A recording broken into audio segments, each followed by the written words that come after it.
Hello नमस्कार राम राम। आप सभी विद्यार्थियों का आपके अपने विद्यास्थल में स्वागत है। तो उम्मीद करते हैं तुम लोग जहाँ होगा वहाँ लाजवाब शानदार बेमिसाल अद्भुत गजब मास वास तंदुरुस्त होकर अपने जीवन में कुछ अच्छा करने का प्रयास कर रहा होगा। तो जो आज का वीडियो है उसमें हम लोग रेजिस्टेंस रिलेटेड, पावर रिलेटेड, मतलब जो भी हम लोग पढ़े हैं उस पर बेस्ड क्वेश्चन देखेंगे। जितना क्वेश्चन उसको डिस्कस कर लिया जाएगा। बेसिक क्वेश्चन है। तो सबसे पहले क्वेश्चन डिस्कस करने से पहले कुछ फॉर्मूला डायरेक्ट डिस्कस कर लेते हैं। डायरेक्ट करने का क्या मतलब है, अगर अपने को कुछ ऐसा क्वेश्चन में देखने को मिला तो डायरेक्ट इस चीज़ का इस्तेमाल करके हम आंसर ले आ सकते हैं। ठीक है। तो सबसे पहला उसमें क्या है कि अगर अपने पास दो रेजिस्टेंस दे रखा है R1 और R2 और वो कैसे कॉम्बिनेशन में, पैरेलल कॉम्बिनेशन में, तो हम लोग फार्मूला तो जानते हैं। फार्मूला क्या, 1/R1 + 1/R2।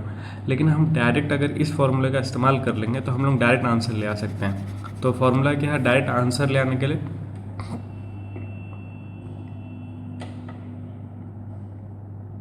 तो R इक्विवेलेंट अगर निकालना तो क्या लिखेंगे, R1 R2 अपॉन में R1 + R2, मतलब दोनों रेजिस्टेंस का प्रोडक्ट डिवाइडेड बाय दोनों रेजिस्टेंस का सम। अगर हम ये कर लेंगे तो अपने पास क्या निकल के आ जाएगा, R इक्विवेलेंट निकल के आ जाएगा। ये डायरेक्ट फॉर्मूला है क्योंकि ये डायरेक्ट इस्तेमाल करके हम आंसर ले आ सकते हैं। बार बार सॉल्व करने क्यों जाएंगे, डायरेक्ट इसका इस्तेमाल कीजिए, आंसर आ जाएगा। अगर वही दो रेजिस्टेंस सेम इक्विवेलेंट रेजिस्टेंस, मतलब दो इक्वल रेजिस्टेंस पैरेलल में कंबाइन है, तब आंसर क्या आ जाएगा। तो फिर से देखो 1/R + 1/R करके सॉल्व करने से बेहतर है हम डायरेक्ट क्या याद रख लें, R/2। मतलब क्या हो जाएगा, पैरेलल कॉम्बिनेशन में आधा हो जाएगा रेजिस्टेंस। अगर दो इक्वल रेजिस्टेंस को पैरेलल कंबाइन कर रहे हैं तो क्या हो जाएगा, रिजल्टेंट आधा हो जाएगा। तो अगर ये डायरेक्ट याद हो जाएगा, क्वेश्चन इतना किया जाएगा कि ये डायरेक्ट याद हो जाएगा। ठीक है।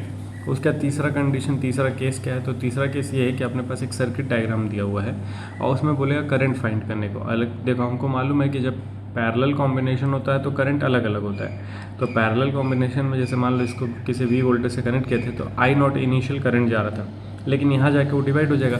तो यहाँ जाके अगर करंट डिवाइड हो जा रहा है,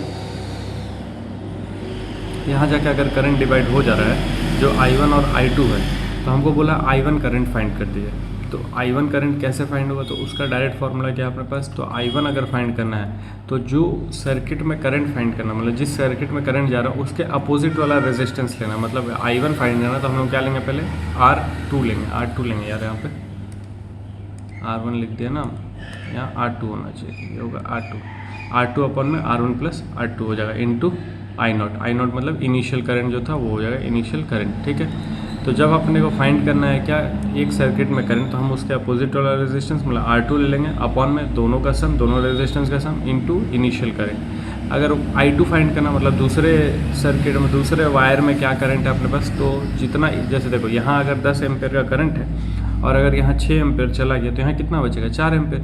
तो वही माइनस करके हम लोग निकाल लेंगे, जो टोटल करंट था उसमें से I1 को माइनस करके हम लोग I2 निकाल लेंगे। तो ये हो गया। या फिर इसी तरीके का फॉर्मूला यहाँ भी इस्तेमाल कर सकते हैं। जैसे I2 को क्या लिख सकते हैं, R1 अपॉन में R1 + R2 × I0। ये फॉर्मूला भी यहाँ इस्तेमाल हो सकता है। ठीक है। तो दो कंडीशन हो गया। तीसरा कंडीशन या तीसरा केस क्या है अपने पास, V = IR वाला फार्मूला, मतलब ओम्स लॉ वाला फार्मूला। ओम्स लॉ के अकॉर्डिंग क्या है अपने पास कि अगर मान लो कोई एक सर्किट है जिसमें हम लोग EMF का वोल्टेज कनेक्ट किए हुए हैं, EMF का बैटरी कनेक्ट किए हुए हैं जो I करंट सप्लाई कर रहा है और कुछ R लगा हुआ है, तो हम लोग सबसे पहले R इक्विवेलेंट निकाल लेंगे। ठीक है। उस सर्किट में R इक्विवेलेंट निकाल लेंगे और हमको उसके बाद करंट अगर निकालना तो करंट कैसे निकालेंगे, तो V I के लिए क्या हो जाएगा, I अगर यहाँ से निकालना तो V अपॉन में R। तो वही बात यहाँ है, V कहने का मतलब क्या, EMF, ये EMF है, वोल्टेज जो बैटरी लगाए हैं उसका ये मतलब वोल्टेज अपन में R इक्विवेलेंट। तो इन दोनों को सॉल्व करके हम लोग क्या निकाल लेंगे, करंट निकालेंगे। तो ये 3-4 कंडीशन है जिसको डायरेक्ट अगर याद रखेंगे तो हम लोग कुछ क्वेश्चन डायरेक्ट कर सकते हैं। ठीक है। अब हम लोग चलते हैं क्वेश्चन की तरफ। तो पहला सर्किट डायग्राम कुछ ऐसा है अपने पास, ये वाला है पहला सर्किट डायग्राम। अब इस सर्किट डायग्राम को सॉल्व करना है तो फाइंड क्या करना, फाइंड करना अपने को R इक्विवेलेंट एंड I, मतलब R इक्विवेलेंट फाइंड करना और करंट फाइंड करना ईच रेजिस्टर में। तो देखो सबसे पहले हम लोग को R इक्विवेलेंट फाइंड करना, तो इन दोनों के लिए निकालेंगे। इन दोनों के लिए अगर R हम निकालने जाएंगे तो पेन का कलर ले लेते हैं ब्लैक। तो R equivalent for 6 ohm and 3 ohm resistors क्या देखने को मिलेगा, दोनों कौन से कॉम्बिनेशन में, पैरेलल कॉम्बिनेशन में। और पैरेलल में भी हम लोग क्या देखें कि अगर R इक्विवेलेंट निकालेंगे तो दोनों का प्रोडक्ट अपॉन दोनों का सम, तो इन दोनों के लिए क्या आ जाएगा, 2 ओम। सिमिलरली R इक्विवेलेंट फॉर क्या निकालेंगे, 6 ओम एंड 6 ओम रेजिस्टर। और अभी देखे थे कि अगर दो इक्वल रेजिस्टर पैरेलल कॉम्बिनेशन में है तो रेजिस्टेंस क्या आ जाता है, तो R/2, मतलब क्या, जो रेजिस्टेंस है डिवाइडेड बाई 2, तो ये कितना आ जाएगा, 3 ओम। ये आ गया अपने पास 2 ओम, ये आ गया अपने पास 3 ओम। तो जो नया सर्किट डायग्राम हो जाएगा कुछ ऐसा हो जाएगा, ये हो जाएगा एक इक्विवेलेंट, ये हो गया दूसरा इक्विवेलेंट, और ये हो गया अपने पास सर्किट। तो इन दोनों को सॉल्व करने का कितना है 2 ओम, इन दोनों को सॉल्व करके कितना है 3 ओम। ठीक है, आगे है अपने पास 5 ओम का, और इसको कट करो, आगे अपने पास 5 ओम का रेजिस्टर और है, ये वाला 5 ओम का रेजिस्टर, और बैटरी कितने का है 60 वोल्ट का बैटरी है। तो हम लोग इन दोनों को सॉल्व करके आर इक्विवेलेंट निकालें। अब नेट रेजिस्टेंस इन सर्किट, और अगर नेट रेजिस्टेंस निकालना है तो क्या हो जाएगा, तो R इज इक्वल टू, अब तीनों सीरीज़ कॉम्बिनेशन में तो तीनों को सिंपल ऐड कर देंगे, तो 2 + 3 + 5, तो कुल मिला के कितना आ गया, ये 10 ओम आ जाएगा। तो पूरे सर्किट में कितने का रेजिस्टेंस है, 10 ओम का रेजिस्टेंस लगा हुआ है। बैटरी कितने का 60 वोल्ट का। हम लोग रेजिस्टेंस फाइंड कर ले। अब अपने को फाइंड करना ईच रेजिस्टर, तो यहाँ हम लोग नहीं फाइंड करेंगे, यहाँ पे करंट फाइंड करेंगे। तो देखो सबसे पहले हमको करंट बताना पड़ेगा, करंट है कितना सर्किट में। तो करंट हम लोग कैसे बताएंगे भाई, करंट बताने का क्या फार्मूला है। तो करंट बताने का अभी एक फार्मूला देखें हम लोग। जैसे मान लो यहाँ पे इस सर्किट में हमको करंट बताना है कि यहाँ पे करंट कितना है 3 वाले में, तो हम लोग कैसे बताएंगे वो यहाँ देख लेते हैं। पेन का कलर ले लेते हैं ग्रे कलर। तो 3 ओम वाले रेजिस्टर में हम करंट बता रहे हैं, जिसको हम बोलते हैं I1। ठीक है, ऊपर जो करंट जा रहा है उसको हम बोलते हैं I1।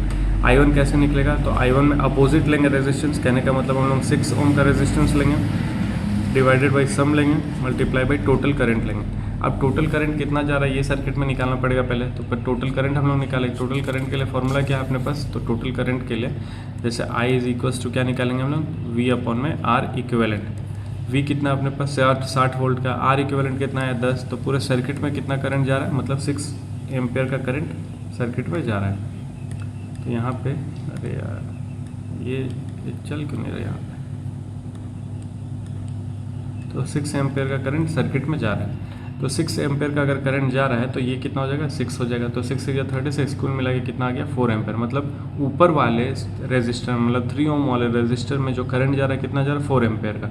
तो जो नीचे वाला रेजिस्टर उसमें कितना जाएगा 2 एम्पियर का, क्योंकि टोटल करंट 6 का है। तो ऊपर वाले में 4 जा रहा है तो नीचे वाले में कितना जाएगा, माइनस करें तो निकल जाएगा। एक बात। दूसरी बात ये भी ध्यान रखो कि यहाँ पे और यहाँ पे ये रेजिस्टर छोटा है, ये रेजिस्टर छोटा है, ये रेजिस्टर बड़ा है। तो जो छोटा रेजिस्टर होगा उसमें करंट ज़्यादा होगा। 3 ओम का रेजिस्टर में 4 ओम का करंट जा रहा है, 4 एम्पियर का करंट जा रहा है, और 6 ओम के रेजिस्टर में 2 एम्पियर का करंट जा रहा है। तो जितना रेजिस्टर छोटा होगा करंट उतना ज़्यादा उससे पास करेगा। सेम यहाँ पे अगर हम लोग निकालने जाएंगे करंट, तो यहाँ दोनों रेजिस्टेंस सेम है, दोनों रेजिस्टेंस सेम है, तो जो करंट हो जाएगा यहाँ सेम हो जाएगा। तो जैसे देखो सबसे पहले 6 एम्पियर का करंट आया यहाँ पे, वो टूट के यहाँ पे 4 गया, यहाँ पे 2 गया, फिर से वापस यहाँ पे कितना हो जाएगा 6 एम्पियर हो जाएगा, क्योंकि कंबाइन हो जाएगा। फिर से वो टूटेगा तो यहाँ जाएगा 3 एम्पियर का और यहाँ पे जाएगा 3 एम्पियर का। क्यों, क्योंकि दोनों रेजिस्टेंस सेम है, तो दोनों तरफ करंट भी सेम ही जाएगा। फिर यहाँ आ जाएगा 6 एम्पियर का, फिर इस पूरे से 6 एम्पियर का पास करेगा, 6 एम्पियर का पास करेगा, 6 एम्पियर का पास करेगा। तो ये हो गया करंट का डायग्राम, मतलब करंट इस तरीके से पास करेगा हर एक रेजिस्टर में। ठीक है, उम्मीद करते समझ आएगा और अच्छा क्वेश्चन था ये। इसमें हम लोग आर इक्विवेलेंट और करंट भी निकाले। अब दूसरा क्वेश्चन ये है कि अपने पास सर्किट डायग्राम दिया हुआ, बोला पोटेंशियल डिफरेंस फाइंड कर दो अक्रॉस ऑल रेजिस्टर, मतलब हर रेजिस्टर के अक्रॉस अपने को पोटेंशियल डिफरेंस फाइंड करना है। तो पोटेंशियल डिफरेंस कैसे फाइंड होगा, तो वो देख लिया जाए। सबसे पहले हम लोग को क्या निकालना पड़ेगा, सबसे पहले तो ये जाना कॉम्बिनेशन कौन सा है, सीरीज़ कॉम्बिनेशन की पैरेलल कॉम्बिनेशन। अगर पैरेलल कॉम्बिनेशन है तो पोटेंशियल तो सेम होता है, लेकिन सीरीज़ कॉम्बिनेशन है तो पोटेंशियल अलग अलग होता है। जो हम लोग डिराइव कर रहे थे फॉर्मूला उस समय भी देखे थे कि अगर सीरीज़ कॉम्बिनेशन है तो करंट सेम होगा, पोटेंशियल अलग अलग होगा। पैरेलल कॉम्बिनेशन है तो करंट अलग अलग होगा, पोटेंशियल सेम होगा। ये हम बोले थे कि याद रखना, एक नया बवाल शुरू, ये सब अब क्या बोला जाए। हाँ, तो ये सर्किट है अपने पास, ये अपने पास बैटरी जो कितने का है 100 वोल्ट का बैटरी है, 3 रेजिस्टर अपने पास 3 ओम 2 ओम 5 ओम का। तो अपने को बताना है potential difference across all resistor. तो सबसे पहले तो हमको इस सर्किट में करंट निकालना पड़ेगा कि भाई इस सर्किट में करंट कितना जा रहा है, ये पेन इस सर्किट में कितना करंट है ये निकालना पड़ेगा। तो सॉल्यूशन बता दें। तो सबसे पहले हमको आई नेट निकालना पड़ेगा, जो नेट आई इसमें है। तो नेट आई कैसे निकलेगा, तो वही फार्मूला V अपॉन में E, V अपॉन में R ना, V अपॉन में R, और ये कौन सा R इक्विवेलेंट। तो V कितना है 100 वोल्ट का है, R इक्विवेलेंट तो सीरीज़ कॉम्बिनेशन तो डायरेक्ट हम लोग ऐड कर सकते हैं। कितना आएगा 10 आएगा, 5 से 8 2 10, हाँ 10 ओम। तो कुल मिला के कितना आ जाएगा 10 एम्पियर का करंट आएगा। तो सर्किट में कितना करंट जा रहा है 10 एम्पियर का करंट जा रहा है। अब हमको पोटेंशियल डिफरेंस निकालना सबके लिए। जैसे देखो, अगर हमको पोटेंशियल डिफरेंस निकालना है तो हम यहाँ मान लेते हैं 0 पोटेंशियल है, तो यहाँ कितना आ जाएगा 100, क्योंकि पोटेंशियल डिफरेंस होता है। डिफरेंस कितने का, 100 वोल्ट का। तो एक तरफ अगर 0 ले रहे तो दूसरा 100 लेंगे, तभी तो डिफरेंस 100 आएगा ना, क्योंकि ये पोटेंशियल डिफरेंस है। सेम कहानी, अगर सर्किट में कोई ब्रेक नहीं आ रहा, कहने वाला कोई रेजिस्टेंस नहीं है, कोई कैपेसिटेंस नहीं है, कोई ब्रेक नहीं है, तो जो पोटेंशियल रहेगा वो सेम रहेगा। तो यहाँ 0 है तो यहाँ भी 0, लेकिन अब देखो ये ब्रेक आ गया तो इसके अलावा अलग अलग आएगा। सेम कहानी, अगर यहाँ पे हम 100 लिए हैं तो यहाँ भी क्या हो जाएगा, 100 हो जाएगा। तो हमको पोटेंशियल डिफरेंस निकालना अक्रॉस ऑल रेजिस्टर। तो इन सारे रेजिस्टर को अलग अलग डील करेंगे। तो पहले हम इस रेजिस्टर को डील करें, पहले हम केवल इस रेजिस्टर को उठा के डील करेंगे, ठीक है। नीचे देखो, हम उस रेजिस्टर को उठा लिए, ये हो गया उसका रेजिस्टेंस। और कितने का रेजिस्टेंस है, 3 ओम का। यहाँ पोटेंशियल कितना है, 100 वोल्ट का। यहाँ पे अपने को पोटेंशियल निकालना है, जिसको हम VA बोलते हैं, चाहे इसको A पॉइंट बोल दो, इसको B पॉइंट बोल दो, ठीक है। हमको पोटेंशियल एट B निकालना है। तो पोटेंशियल एट B अगर निकालना है तो क्या हो जाएगा, potential at A minus of potential जितना पार कर रहा है, जितना पोटेंशियल का ड्रॉप हो रहा है, इसके अक्रॉस जितना पोटेंशियल का ड्रॉप हो रहा है, मतलब ये से जब करंट पास करेगा तो जितना पोटेंशियल का ड्रॉप होगा वही पोटेंशियल तो यहाँ पहुँचेगा। तो पोटेंशियल का ड्रॉप कितना हो जाएगा, तो पोटेंशियल का ड्रॉप हो जाएगा IR। या फिर इसको ऐसे समझ लो, VA minus VB is equals to IR। मतलब जो इसके अक्रॉस पोटेंशियल ड्रॉप है वो क्या होगा, पोटेंशियल यहाँ माइनस पोटेंशियल ये, तो वही तो पोटेंशियल ड्रॉप निकलेगा। कितना पोटेंशियल का लॉस हो रहा है, कितना पोटेंशियल का ड्रॉप हो रहा है, तो यहाँ पोटेंशियल माइनस ये पोटेंशियल कर देंगे तो पोटेंशियल ड्रॉप निकल गएगा। इसी चीज़ को तो हम ये भी लिख सकते हैं, जो हमको यहाँ पोटेंशियल फाइंड करना है, तो जो स्टार्टिंग का पोटेंशियल था उसको हम उसमें हम माइनस कर देंगे जो इसके वजह से पोटेंशियल का लॉस हो रहा है, तो यहाँ का पोटेंशियल निकल के आ जाएगा। तो यहाँ हम क्या लिखेंगे, तो यहाँ लिखेंगे 100 माइनस I कितना था सर्किट में, 10 था, रेजिस्टेंस 3 ओम का है तो 30 हो जाएगा। कुल मिला के कितना आ जाएगा, 70 वोल्ट का रेजिस्टेंस आ जाएगा B पॉइंट पे। मतलब क्या हो गया कि यहाँ पे जो पोटेंशियल ड्रॉप था 100 का था, लेकिन जैसे 3 ओम के रेजिस्टेंस को पार करेंगे तो जो पोटेंशियल आ जाएगा यहाँ पे वो कितने का आ जाएगा, 70 आ जाएगा, ठीक है। यहाँ कितना था 100, यहाँ कितना आ गया 70। अब हमको इसके लिए निकालना है, तो इसके लिए हमको स्टार्टिंग क्या मिलेगा, 70, यहाँ पे सॉल्व कर दे रहा है। अब हम इसके लिए निकाल रहे हैं, तो ये वाला, तो यहाँ अब कितना अपने पास 70, जिसको AB था तो ये B पॉइंट था और ये हो जाएगा C पॉइंट, ठीक है। और ये कितने का रेजिस्टेंस है, 2 ओम का रेजिस्टेंस है। अब अपने को पोटेंशियल एट C निकालना है, तो पोटेंशियल एट C अगर निकालना है अपने को तो हम क्या बोल देंगे, पोटेंशियल एट C अगर निकालना है तो पोटेंशियल एट B माइनस जितने पोटेंशियल का ड्रॉप हो रहा है।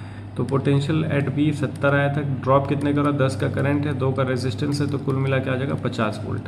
तो पोटेंशियल एट C जो मिल जाएगा, मतलब इस पॉइंट पे जो पोटेंशियल मिल जाएगा वो कितना मिल जाएगा, 50। अब देखो यहाँ हमको मालूम है 0, मतलब 0 आना चाहिए अपना आंसर, अगर 0 नहीं आएगा तो हम गलत कर रहे हैं। तो अब तीसरा देख लिया जाए, तो तीसरा अगर इसको ड्रॉ करें हम तो इसको कुछ ये ऐसे मिल रहा है, यहाँ पे कितना है 50 और यहाँ पे रेजिस्टेंस है 5, और हमको मालूम है 0 आना चाहिए, लेकिन हम लोग सॉल्व करके देख लिया जाए तो ये C पॉइंट है, ये D पॉइंट है। तो अपने को पोटेंशियल निकालना कौन से पॉइंट पे, पोटेंशियल निकालना D पॉइंट पे। तो पोटेंशियल एट D निकालना है, तो पोटेंशियल एट C माइनस जितना पोटेंशियल का ड्रॉप हो रहा है, C पे है 50 का, I है अपने पास 5, I है 10, रेजिस्टेंस है 5, तो कुल मिला के देखो आ गया ना 0। और पोटेंशियल एट D हम लोग भी क्या लिए थे 0, तो मतलब हम लोग का कहानी सही है। तो हर रेजिस्टेंस के अक्रॉस अगर पोटेंशियल ड्रॉप निकालना अपने को, तो अलग अलग रेजिस्टेंस को अलग अलग तरीके से सॉल्व करेंगे। कितना पोटेंशियल का ड्रॉप हो रहा हो कैसे निकलता है, IR से निकलता है। तो उम्मीद करते एक अच्छा क्वेश्चन समझ आया होगा तुम लोगों को, और अलग अलग डील के हैं तो सबका पोटेंशियल ड्रॉप भी हम लोग निकाल लिए, और इतना पता था कि यहाँ पे 0 आना चाहिए, तो 0 आया, मतलब अपना सारा चीज़ सही है, ठीक है। अच्छा क्वेश्चन था ये। अब बढ़ते हम लोग आगे। तो आगे कुछ ये सर्किट डायग्राम है और अपने को पोटेंशियल फाइंड करना है एट पॉइंट A, इस पॉइंट पे पोटेंशियल फाइंड करना है अपने को, ठीक है। इस पॉइंट पे पोटेंशियल फाइंड करना है। तो ये कैसे निकलेगा भाई, तो कैसे निकलेगा करके देखेंगे कैसे निकलेगा। हाँ, तो सबसे पहले हमको पोटेंशियल फाइंड करने के लिए सबसे पहले हमको क्या निकालना पड़ेगा, करंट निकालना पड़ेगा। तो सॉल्यूशन में हमको सबसे पहले करंट निकालना पड़ेगा। करंट कैसे निकलेगा, तो V अपॉन में R इक्विवेलेंट से निकलेगा। V कितना अपने पास, V से R इक्विवेलेंट कितना आएगा, तो ये 8 है, ये दोनों पैरेलल कॉम्बिनेशन है। तो पैरेलल कॉम्बिनेशन में इसका R इक्विवेलेंट कितना आ जाएगा, तो हम यहाँ लिख देते हैं, इसका R इक्विवेलेंट आ जाएगा 6 3 18 अपॉन में 9, मतलब 2 ओम का इसका आ जाएगा और ये 8 ओम का होगा। तो मतलब नया जो सर्किट डायग्राम बनेगा कुछ ऐसा बनेगा, 8 ओम 2 ओम और ये हो गया अपना बैटरी, ये हो गया 8 ओम का, ये हो गया 2 ओम का, ये हो गया 20 वोल्ट का बैटरी। समझ आए बात, ये नया सर्किट डायग्राम होगा। तो जो R इक्विवेलेंट अब आ जाएगा, तो इन दोनों को सॉल्व करके क्या आ जाएगा अब अपने पास 10। तो कुल मिला के जो करंट आ जाएगा सर्किट में कितना है, तो इस सर्किट में जो करंट जा रहा है कितना एम्पेयर का जा रहा है, 2 एम्पेयर का जा रहा है। अब देखो पोटेंशियल अगर अपने को फाइंड करना है तो पोटेंशियल हम लोग क्या लिखेंगे, तो पोटेंशियल भाई लिखेंगे ये कि यहाँ पे पोटेंशियल अगर हम 0 ले रहे हैं तो यहाँ पोटेंशियल कितना हो जाएगा 20, क्योंकि डिफरेंस कितने का आना चाहिए 20 वोल्ट का। तो यहाँ अगर हम 0 लिए हैं तो यहाँ कितना आ गया 20। फिर यहाँ कितना हो जाएगा 20, क्योंकि बीच में कुछ भी नहीं है। यहाँ क्या हो जाएगा 0, क्योंकि बीच में कुछ भी नहीं है। फिर यहाँ क्या हो जाएगा 0, क्योंकि बीच में कुछ भी नहीं है। यहाँ भी क्या हो जाएगा 0, क्योंकि बीच में कुछ भी नहीं है। तो बीच में अगर कुछ भी नहीं आ रहा तो सेम पोटेंशियल मेंटेन होगा। तो यहाँ तक सेम पोटेंशियल मेंटेन हो गया, लेकिन अब आगे रेजिस्टेंस है तो अब सेम नहीं होगा, यहाँ कुछ और होगा। यहाँ 20 पता चलिए अपने को। तो अब देखो हम इसको अक्रॉस अगर सॉल्व कर देंगे तो अपना काम हो जाएगा। तो मतलब कि ये वाला रेजिस्टर हम उठा लें, तो ये वाला रेजिस्टर उठा लें 8 ओम वाला। यहाँ पोटेंशियल 20 वोल्ट का है और यहाँ पे पोटेंशियल अपने को फाइंड करना है। तो हम क्या बोलेंगे, VA फाइंड करना है अगर तो 20 माइनस IR करना पड़ेगा। तो 20 माइनस I कितने का है, 2 का है। रेजिस्टेंस कितने का था, 8 का था। तो कुल मिला के 20 माइनस 16 कितना आ जाएगा 4। तो 4 वोल्ट का पोटेंशियल मिल जाएगा अपने को कहाँ पे, A पॉइंट पे। अगर 4 वोल्ट का पोटेंशियल यहाँ मिल गया और हम इसमें एक एक्स्ट्रा क्वेश्चन पूछ देते, हम सॉल्व नहीं करेंगे, तुम लोगों को सॉल्व करना है। हम पूछेंगे यहाँ कितना करंट होगा। देखो यहाँ तो करंट 2 एम्पेयर का, यहाँ भी 2 आएगा, यहाँ भी 2 पार करेगा, यहाँ भी 2 एम्पेयर आएगा। लेकिन ये करंट 2 एम्पेयर का आ रहा है, यहाँ पोटेंशियल 4 वोल्ट का। अब देखो ये 20 वोल्ट था, यहाँ 4 वोल्ट आया, यहाँ पोटेंशियल सेम होगा, यहाँ भी 4 वोल्ट हो जाएगा क्योंकि सेम है, कुछ नहीं है। और यहाँ कितना आ जाएगा 0। अब वो सॉल्व करने के बाद 0 आ ही जाएगा, ठीक है। अब हम यहाँ पूछ रहे हैं भाई इन दोनों में, मतलब जो 6 ओम का रेजिस्टर है उसमें और जो 3 ओम का रेजिस्टर है उसमें कितना करंट होगा, ये तुम लोग को फाइंड करना। तो find I in 6 ohm and 3 ohm resistor, ये तुम लोग को फाइंड करना। करंट फाइंड करना 6 और 3 ओम के रेजिस्टर में। तो एक बार ट्राई करना, हो जाएगा, आसान है। बाकी हम लोग चलते हैं अगले क्वेश्चन पे। हाँ अब देखो ये सॉल्व नहीं करना है, बस इस टाइप के क्वेश्चन में होता क्या है ना, हमको सर्किट बनाना आना चाहिए। अगर हम बोल देंगे कि भाई अपने को R इक्विवेलेंट बता दो या पोटेंशियल ड्रॉप बता दो, किसके बीच में, ये सब A एंड B के बीच में, तो कैसा आएगा। ऐसा अगर सर्किट आ जाएगा तो हम क्या करेंगे, हम इसको पहले सिंप्लीफाई करेंगे, उसके बाद सॉल्व करेंगे। तो सिंप्लीफाई कैसे होगा, तो जो भी हम यहाँ पे लिखे हैं या जो भी पोटेंशियल दिया हुआ है उसी को मानना है जब तक कोई चेंजेस नहीं है। जैसे कहने वाला अगर हम बोल देते हैं यहाँ 20 वोल्ट का पोटेंशियल है, यहाँ 0 वोल्ट का पोटेंशियल है, तो अगर हम इसमें आगे बढ़ेंगे और रास्ते में कुछ नहीं आ रहा, कुछ नहीं मतलब रेजिस्टेंस, कैपेसिटेंस, इंडक्टेंस, ऐसा कुछ भी नहीं आ रहा सर्किट में, ब्रेक अगर किसी तरीके का कुछ नहीं आ रहा है, तो सेम पोटेंशियल मेंटेन होगा। तो अगर जैसे ये A पॉइंट है तो ये भी पॉइंट क्या हो जाएगा, A हो जाएगा, ये भी पॉइंट क्या हो जाएगा, A हो जाएगा, ये भी पॉइंट क्या हो जाएगा, A, और ये भी पॉइंट A। लेकिन अब आगे हम नहीं बढ़ सकते क्योंकि ब्रेक है, ठीक है। अब इधर से चल के देख लेते हैं, ये अगर B पॉइंट है तो ये भी क्या हो जाएगा B, ये भी B, क्योंकि कहीं ब्रेक नहीं मिल रहा। ब्रेक करने का मतलब कुछ रेजिस्टर, कैपेसिटर नहीं मिल रहा। तो जब तक नहीं मिलेगा तब तक हम नामकरण चलते चलेंगे। तो पूरे डायग्राम में अपने को 2 ही चीज़ मिला, एक मिला है A, एक मिला है B, और इन्हीं दोनों के बीच में अपने को क्या फाइंड करना, R इक्विवेलेंट फाइंड करना, पोटेंशियल डिफरेंस फाइंड करना। तो हम सिंपल इसको सिंप्लीफाई करके डायग्राम बना रहे हैं। तो जैसे देखो अगर हम देखेंगे A और B के बीच में कितना सारा रेजिस्टर मिला, तो ये जो रेजिस्टर है, अब रेजिस्टर को डील करना है, ये जो रेजिस्टर किसके किसके बीच में, A और B के, तो A और B के बीच में एक रेजिस्टर लगा दो। फिर आगे बढ़ेंगे हम लोग, तो देखो फिर से B और A के बीच में एक रेजिस्टर, तो एक और रेजिस्टर लगा दो B और A के बीच में, एक और रेजिस्टर लग गया। फिर से हम आगे बढ़ेंगे तो फिर से A B के बीच में एक रेजिस्टर, तो फिर से A B के बीच में एक रेजिस्टर लगा दो। अब देखो अगर हम डायग्राम देखने जाएंगे तो डायग्राम कुछ ऐसा बन रहा है कि नहीं अपना, ये डायग्राम बन गया। और ये डायग्राम में अगर हम बोल दें कि भाई फाइंड कर दो करंट, वोल्टेज, पोटेंशियल डिफरेंस, तो सब आसानी से निकल जाएगा। मान लो अब कोई भी 100 वोल्ट का बैटरी लगा हुआ है तो यहाँ पोटेंशियल ड्रिप 100 का आ जाएगा, यहाँ 0 का आ जाएगा, यहाँ 100 का आ जाएगा, तो यहाँ पूरा 100 में ही रहेगा, यहाँ पूरे 0 में रहेगा। पोटेंशियल ड्रॉप निकल गया। R इक्विवेलेंट निकालना तो वो भी निकल जाएगा, करंट निकालना तो वो भी निकल जाएगा। तो कुल मिला के ऐसा कोई डायग्राम आएगा तो पहले उसको हम सिंपल तरीके से बनाने की कोशिश करेंगे और उसके बाद सॉल्व करेंगे। सिमिलरली ये भी एक डायग्राम देख लो, अगर ऐसा डायग्राम है तो इसको कैसे सॉल्व करेंगे, कहानी वही है, बस किरदार बदलेगा। तो हमको क्या है, यहाँ A है तो यहाँ भी क्या हो जाएगा A, यहाँ ऊपर भी क्या हो जाएगा A, यहाँ भी क्या हो जाएगा A, यहाँ भी क्या हो जाएगा A। यहाँ से आगे बढ़ो तो B में तो कुछ भी नहीं है। अब देखो यहाँ पे ब्रेक हो गया तो ये पोटेंशियल यहाँ नहीं पहुँचेगा, यहाँ कुछ और पहुँचेगा। क्या पहुँचेगा पता नहीं है, तो जब पता ही नहीं तो उसको क्या मान लें, X, ये हमको पता ही नहीं है क्या पहुँचेगा तो X मान लिए। तो देखो यहाँ B क्या हुआ, B अगर यहाँ से हम कुछ दिए रहते, यहाँ से ऐसे कुछ बना के दिए रहते तो वहाँ B पहुँचता, लेकिन भाई B पहुँच ही नहीं रहा क्योंकि ब्रेक आ गया। तो अब अपने पास जो है यहाँ पे इस कहानी में 3 किरदार हैं, एक है अपने पास A, एक है अपने पास B और एक है अपने पास X। तो हम 3 पॉइंट बना लिए और तीनों के बीच में हम रेजिस्टेंस ड्रॉ करेंगे। तो सबसे पहले A और X के बीच में ये वाला किसके बीच में, A और X के बीच में, तो ड्रॉ कर दो A और X के बीच में, ठीक है। फिर आगे बढ़े, फिर से A और X के बीच में एक ठो मिल गया, तो फिर से A और X के बीच में एक ठो मिल गया, बना दिया उसको भी। फिर से एक ठो A और X के बीच में मिल गया, तो इतना सारा मतलब 3 रेजिस्टेंस जो है, ये तीनों रेजिस्टेंस केवल किसके बीच में, ए और एक्स के बीच में, और कैसे कॉम्बिनेशन में, पैरेलल। अब इसको सॉल्व करके इक्विवेलेंट निकल जाएगा। फिर आगे बढ़ेंगे तो एक्स और बी के बीच में एक है, एक्स और बी के बीच में एक है, मतलब यहाँ पे एक है। अब देखो जब इसको और सिंपलीफाई करके और बना दें, जब इन तीनों को हम सॉल्व करेंगे तो अपने पास ए, एक्स और बी ये, तो उन तीनों को सॉल्व करने के बाद एक इक्विवेलेंट रेजिस्टेंस आएगा अपने पास, और एक्स और बी के बीच में एक आएगा। तो अब ये दोनों किस कॉम्बिनेशन में, तो दोनों सीरीज कॉम्बिनेशन में। सबसे पहले हम सिंपलीफाई किए, ये तीनों पैरेलल कॉम्बिनेशन है, इस पैरेलल को सॉल्व किए तो एक आर इक्विवेलेंट हम निकालेंगे, और यहाँ पे एक ही रेजिस्टेंस था अपने पास। अब क्या देखने को मिलेगा, ये दोनों किस कॉम्बिनेशन में, तो इन दोनों को आपस में देखेंगे तो सीरीज कॉम्बिनेशन में। अब इसको भी सॉल्व कर लेंगे, बीच में कहीं कोई पोटेंशियल है तो ऐसे पोटेंशियल को भी कनेक्ट कर देंगे, पोटेंशियल भी आपस में से कनेक्ट हो जाएगा, ठीक है। तो जो भी डायग्राम है उसको सिंपल करके पहले करेंगे, उसके बाद हम लोग सॉल्व करेंगे। तो ये जो 2 क्वेश्चन बताने का मकसद था बस यही था कि डायग्राम को सिंप्लीफाई कैसे किया जाएगा, ठीक है। अब हम लोग आगे बढ़े, उम्मीद करते हैं समझ आएगा। अब अगला क्वेश्चन ये है कुछ अपने पास, देख लो, विच बल्ब ग्लो ब्राइटर। हाँ, तो इसमें क्या है कि अपने पास एक सर्किट डायग्राम दिया हुआ है जिसमें 100 वोल्ट का बैटरी लगा हुआ है, और ये बल्ब है, ये जो सिंबल है बल्ब का, ये रेजिस्टेंस का सिंबल होता है, ये बल्ब का सिंबल है, बल्ब को ग्लो किया जा रहा है। तो बल्ब पे जो लिखा है, जो रेटिंग लिखा रहता है बल्ब पे, तुम लोग देखा होगा, लिखा रहता है 100 वाट 220 वोल्ट, 50 वाट 220 वोल्ट। कहने का मतलब क्या है, कहने का मतलब ये है, देखो और एक और चीज़ देखो, यहाँ पे हम बैटरी लगाए 100 वोल्ट का, लेकिन यहाँ लिखा हुआ दिखाई दे रहा है 220। तो हम अगर हम 100 वोल्ट का बैटरी लगाएंगे तो क्या 220 बल्ब में पहुँच पाएगा क्या?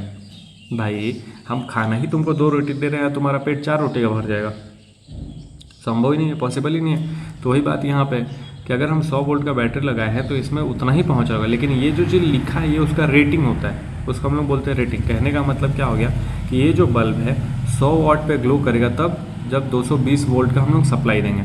किसी पोटेंशियल में, किसी बल्ब में अगर हम लोग 220 वोल्ट का सप्लाई देंगे तो 100 वाट की एनर्जी से ग्लो करेगा, पावर से ग्लो करेगा। वही बात यहाँ पे हो गया, ये जो बल्ब है 220 वोल्ट के सप्लाई में केवल कितने से ग्लो करेगा, 50 वोल्ट से ग्लो करेगा।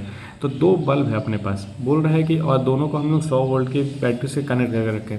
तो क्वेश्चन ये बोल रहा है कि विच बल्ब ग्लो ब्राइटर, कौन सा बल्ब ज़्यादा रोशनी करेगा। तो अब देखो ये भी एक अच्छा क्वेश्चन है कि अगर 2 रेटिंग का बल्ब है अपने पास और दोनों को सेम पोटेंशियल से सेम बैटरी से कनेक्ट किया तो कौन सा बल्ब ज़्यादा ग्लो करता है, जिसका पावर ज़्यादा होता है कि जिसका पावर कम होता है। जैसे देखो सेम पोटेंशियल पे है दोनों, लेकिन इसका पावर ज़्यादा है, इसका पावर कम है, तो देखा जाए कौन सा बल्ब ग्लो करेगा ज़्यादा। तो सबसे पहले हम क्या निकालेंगे, रेजिस्टेंस निकालेंगे दोनों में। तो रेजिस्टेंस कैसे निकलेगा, तो रेजिस्टेंस के लिए अपने पास क्या फॉर्मूला, V² P, यही हम लोग लिख सकते हैं। अब जैसे एक आया था, हम लोग कल जब सॉल्व किए थे पावर का फार्मूला, तो पावर का फार्मूला कुछ हम लोग ये लेके आए थे, P = V² R। वहीं से अगर R को लिखने जाएंगे तो ये लिख सकते हैं ना, P = V² R था, तो अगर R लिखने जाएंगे तो क्या लिखेंगे, V² P। तो हम इसके लिए R निकाले जिसको हम R1 बोल दे रहे हैं, ठीक है। यहाँ पे अपने पास रेजिस्टेंस R1 है, यहाँ पे रेजिस्टेंस R2 है। R1 अगर हम निकाल रहे तो V² मतलब 220 वोल्ट का स्क्वायर, और P कहने का मतलब 100 वाट। तो इसका स्क्वायर करेंगे तो 0 से 0 खत्म, बचेगा 22 का स्क्वायर, तो मतलब 484 ओम का रेजिस्टेंस हो जाएगा इसमें। और ऐसे अगर हम लोग R2 निकाल लेंगे तो R2 कितना निकल के आ जाएगा, R2 निकल के आ जाएगा 220 का स्क्वायर डिवाइडेड बाई 50, 220 का स्क्वायर 50, तो ये कैंसिल, इसको सॉल्व कर लेते हैं, 220 × 220 अपन 50, 0 से 0 को मार दें, 5 से इसको मार देते हैं, 5 4 जा, तो 22 का स्क्वायर 484 × 2, यही आएगा ना।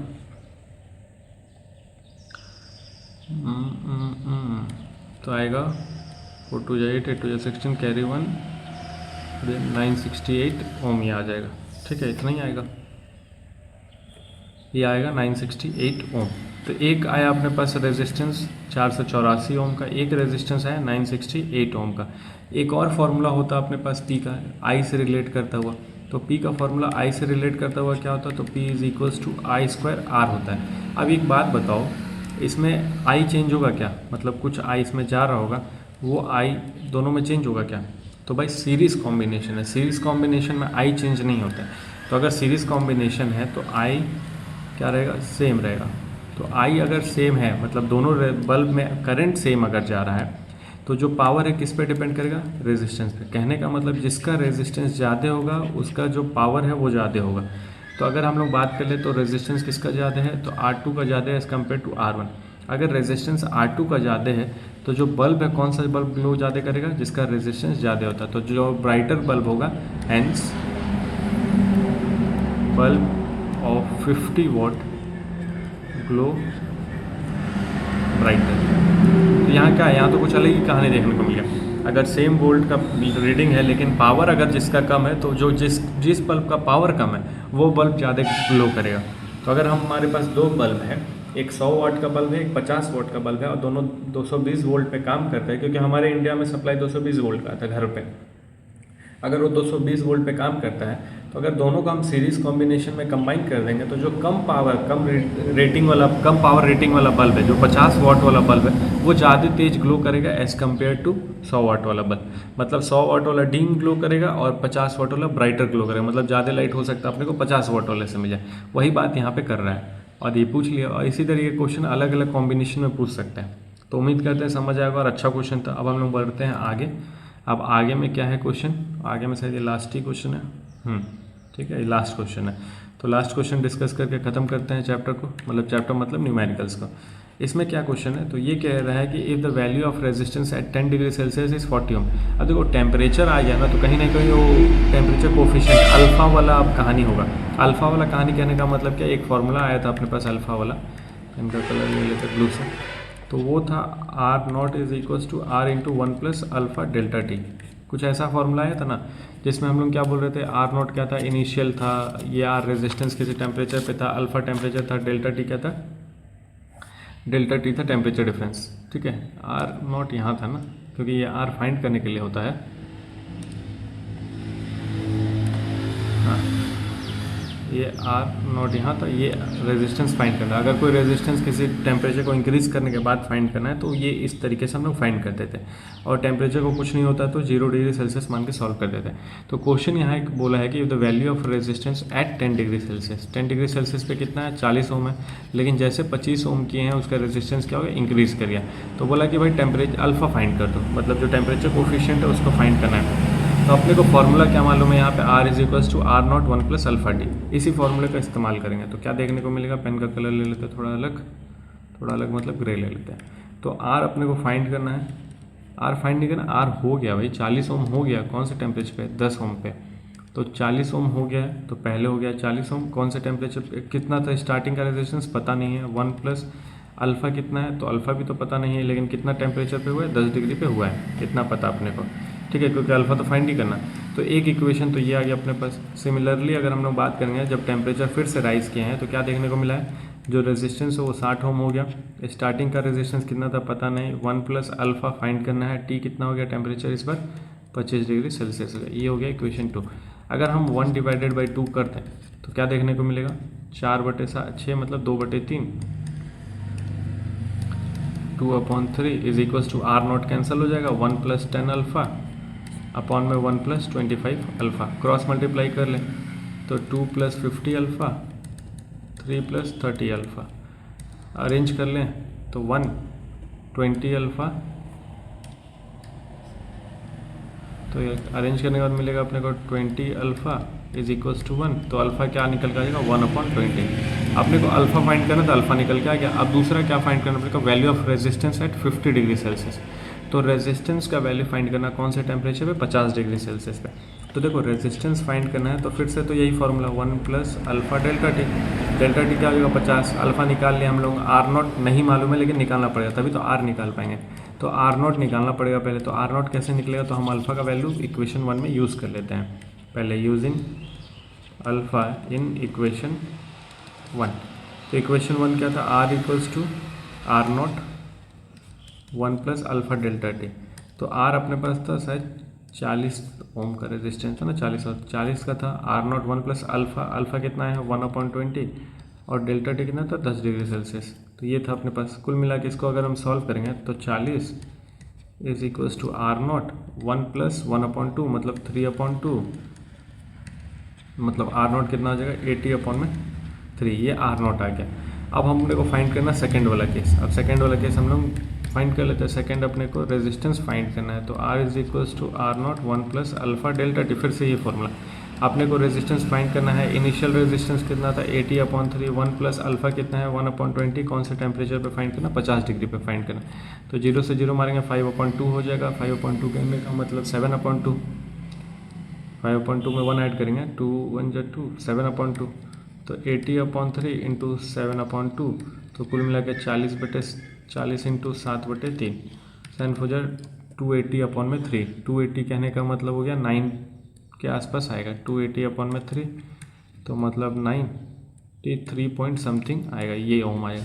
तो 50 डिग्री सेल्सियस पे जो रेजिस्टेंस हो जाएगा वो कितना हो जाएगा 93 के आसपास हो जाएगा। तो उम्मीद करते हैं आज जो भी क्वेश्चन हम लोग डिस्कस किए लगभग हर एक टॉपिक पे डिस्कस करें, लेकिन वो जो कमर्शियल KWH वाला वो टॉपिक बच रहा है, अगर उस पर क्वेश्चन मिलेगा तो उसको भी डिस्कस कर लेंगे। बाकी जितना मेरे पास क्वेश्चन था वो डिस्कस कर लिए। बाकी अब हम लोग मिलते हैं नेक्स्ट वीडियो में, तब तक के लिए अपना ख्याल रखना है, क्वेश्चन प्रैक्टिस करते रहना है और पढ़ाई लिखाई थोड़ा करते रहना। तब तक के लिए राम राम।